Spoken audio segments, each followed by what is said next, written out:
Now, your forecast first, sponsored by Natex Heating, Cooling, and Plumbing. Satellite radar picture showing lots of sunshine again on this Tuesday. I mean, some really nice weather, but you probably felt a little warmer today, and those temperatures are starting to jump a little bit. 86 in Springfield and in Effingham, but factoring in the humidity, it starts to feel a little bit closer to near 90 degrees, but that is just the beginning of what is going to be a stretch of really hot weather ahead of us. Still a pretty pleasant night expected here. Still 70 at around 11 o'clock. Severe weather chances ramp up tomorrow. I've got the timing on those and the threats coming up. WCIA 3 News starts right now. Now on WCIA 3 News. A loaded gun was in the back seat of a car. How a woman is now dead at the hands of a 4-year-old. It's a look at police conduct and policies, what this city council and police department will be talking about regarding the use of force. It's going to be devastating. We can't survive on that. Another lawsuit's been filed against the governor, who's striking out at his policy on customer limits. You're watching your local news leader.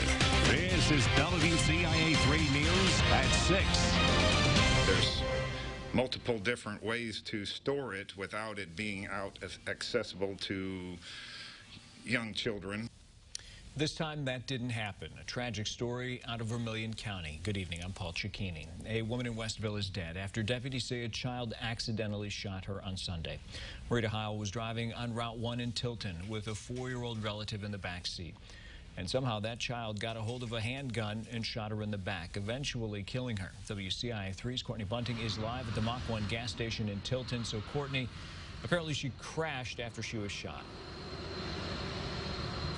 Yeah, Paul, that's what I heard from investigators, and I also talked to people who worked here at this gas station, and they told me and showed me actually these tire marks that you can see leading up to this sign at Mach 1. They're pretty clear here in the dirt coming from Route 1 into this gas station. Now, someone I talked to who also works across the street, and they were working at the time of the crash on Sunday, they told me they saw an ambulance and several police cars here.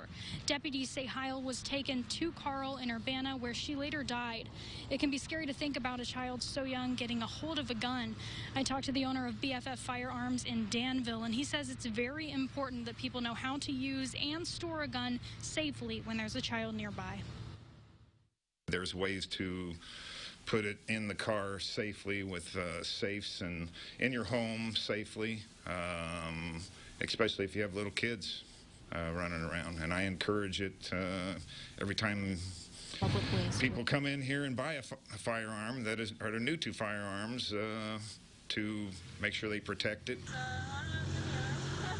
Vermilion County Sheriff Captain Michael Hartshorn wouldn't say whose gun it was in the car, but only said that it was a handgun.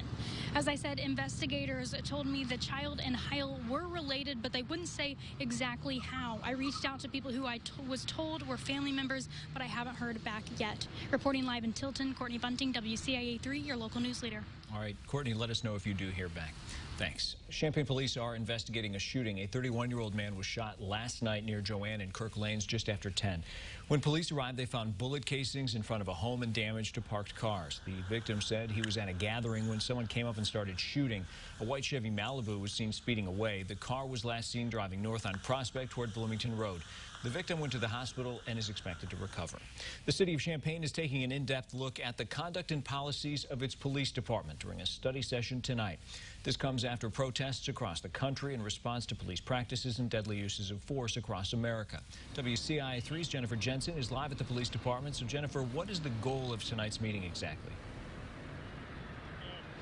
Paul, the study session will bring together City Council and the police department heads to talk about and review their procedures and also come up with ways to improve how they interact with the people in the community that they serve. The conversation tonight is the city's way of showing that they understand and recognize the unrest and anger that people feel, especially after George Floyd of Minneapolis was killed by police, which sparked national outrage about holding police accountable for use of force and its disproportionate disproportionate impact on people of color. The Champaign Police Department will also propose what they call a community engagement process. That will be a series of town halls between police and people who live in Champaign who want to give their input on the department's policies and practices. I will be listening into that meeting tonight. It starts at 7, and I'll make sure to bring you the details of what comes out of that conversation on our newscast at 10 o'clock tonight. Live in Champaign, I'm Jennifer Jensen, WCIA 3, your local news leader. All right, Jennifer, thanks. More than 100 bowling alleys came together to sue Governor Pritzker, urging him to expand his Phase 4 guidelines to allow them to bring more than 50 people inside. Our Capitol Bureau Chief Mark Maxwell caught up with some bowlers who hope their favorite hangout survives the era of COVID-19 closures and capacity limits. Have I missed it? Absolutely. It's nice to be back. After months at home, Bob Logan and his wife Sue were ecstatic to see their local bowling alley reopen late last month. We couldn't get out and do anything what we were normally would do, and it's just nice coming out. And usually there's people here that you can talk to. They're careful to keep their masks on and keep their distance. So far, I felt just fine. He keeps sanitizer. We have our mask. So I'm comfortable with it. Ready to get back to living? Yes. But the owners worry the bowling alley won't survive if they can't start to bring more customers inside soon. We love our seniors, so we want them back, and we want them to stay healthy. So we're going to do our part. The owner here at Spare Time Lanes says he's followed the rules all along, even utilizing federal paycheck protection funds to keep staff on the payroll while these lanes remained empty. But now it's Governor Pritzker's Phase 4 guidelines that require him to turn bowlers away once 50 people walk inside. It's going to be devastating. We can't survive on that. Governor Pritzker says when it comes to setting capacity limits, there's nothing political about, a focus on one industry or another. But Spare Time Lanes owner Gary Hines says there are practical differences from industry to industry. This is a 50,000 square foot facility, and 50 people in here, it looks like you don't have anybody in here. We were supposed to have 50% of capacity, which would allow us to at least to survive. And the governor, unfortunately, has not allowed that to occur. And he worries if the Pritzker administration doesn't relax the Phase 4 rules soon. There's going to be people unemployed, and the centers, when they close, if that happens, they don't tend to reopen. It's just done for. We provide a lot of activity for seniors. We have a strong senior community here. It's good exercise. Reporting in Decatur. Everybody needs that. It's competition. Mark Maxwell.